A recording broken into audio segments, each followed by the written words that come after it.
அதிமுக ஆட்சியில் சாத்தான்குளம் பிரச்சனைக்கு பொங்குன அந்த போலி போராளிகள் எங்க?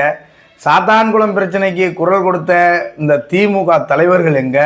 சாத்தான்குளம் பிரச்சனைக்கு குரல் கொடுத்த திமுகவின் முதலமைச்சர் எங்க? ஜெய்பீம் படத்தை பார்த்துட்டு என் உள்ளத்தை உலுக்கியதுன்னு ட்வீட் போட்ட நம்ம முதலமைச்சர் மு.க.ஸ்டாலின் எங்க? அதிமுக ஆட்சி இங்க நடக்கும்போது தொட்டதுக்கெல்லாம் பொங்கி எழுந்த அந்த நடிகர் சித்தார்த் எங்க? நடிகர் சூர்யா எங்க?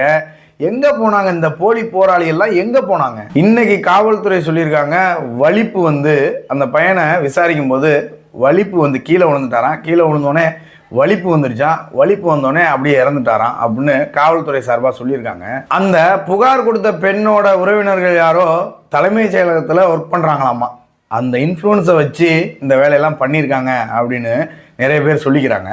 அதிமுக ஆட்சியில் சாத்தான்குளம் பிரச்சனைக்கு பொங்கி எழுந்த இந்த ஊடகங்கள், தொடர்ந்து அத்தனை நாளாக டிபேட் நடத்திய இந்த ஊடகங்கள், அதிமுக ஆட்சியில் மணப்பாறைன்னு நினைக்கிறேன் அந்த இடத்துல ஒரு ஆழ்குழா கிணற்றில் விழுந்த ஒரு குழந்தைய வச்சு டிபேட் நடத்திய இந்த ஊடகங்கள் இப்போ எங்கே போனாங்க?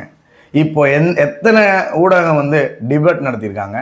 எத்தனை ஊடகம் இந்த விஷயத்த வெளியே கொண்டு வந்திருக்காங்க? ஒரு சாமானியர்களின் வீட்டு பிள்ளைகளாக இருந்தால் உங்களுக்கு அவ்வளோ இலக்காரமாக போச்சு. அதிகாரத்தை எப்படி வேணுமோ துஷ்பிரயோகம் பண்ணுவீங்க நீங்கள். முதலமைச்சர் அவர்களோட இரும்பு கரம் எங்கே போயிடுச்சு? இரும்பு கரத்தை வாடகைக்கு எதுவும் விட்டுருக்காரா நம்ம முதலமைச்சர்?